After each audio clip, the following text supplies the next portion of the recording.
ఇప్పుడు గవర్నమెంట్ రావాలన్నా కూడా నీకు నిజాయితీగా జరగాలి కదా, దేంట్లో ఉన్నా కూడా.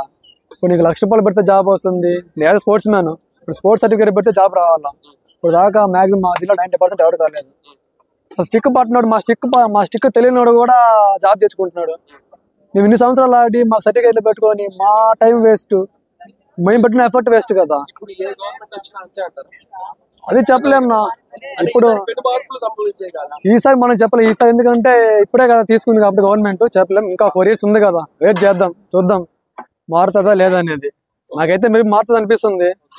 ఎందుకంటే ఇప్పుడు ఉంది కూడా విజనరీ కూడా, అతను 15 years సీఎం కాబట్టి ఉంది, హిస్టరీ ఉంది కాబట్టి చెప్పొచ్చు మేబీ మారుతుందని యువతకి.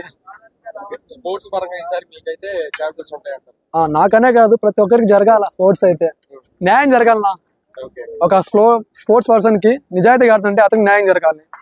ఎప్పుడు ఆడినాడు ఆ టైంకి వచ్చేసి ఆడి అతనికి ఇచ్చారంటే అది నాట్ ఫెయిర్ అసలు ఒక ప్లేయర్ గా. సో గతంలో ఈ 5 ఏళ్ళు చూసారు కాబట్టి అప్పుడు ఏ విధంగా ఉంది? మొత్తం పాలిటిక్స్ ఏనా? పాలిటిక్స్ అనా?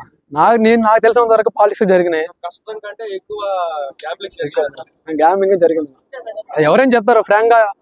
ఒక నిజాయితీ పర్సన్ తీసుకెళ్ళి, స్పోర్ట్స్ పర్సన్ ని ఒక ఆడినోడు తీసుకెళ్ళి చూపించి గేమ్ ఆడమంటే, ఇప్పుడు గేమ్ ఆడినోడికి ఇవ్వాలా, గేమ్ ఆడుకుంటున్నాడు వాడికి ఇవ్వాలా? చెప్పండి, మీరే చెప్పండి. గేమ్ ఆడేవాడికి అది ఇవ్వాలా? అది కాదు ఇక్కడ రూల్. గేమ్ ఆడినాడు, నాకు వారు తెలుసు వీరు తెలుసు, నేను ఓడికి ఇస్తానంటే ఇక్కడ ఆడేవాడు లాస్ అవుతాడు. ఆడినోడు హ్యాపీగా లక్షలు కట్టేసి జాబ్ తెచ్చుకుంటున్నాడు. ఈ ప్రభుత్వంలో మేబీ మార్పు వస్తుందని మేము కోరుకుంటున్నాం.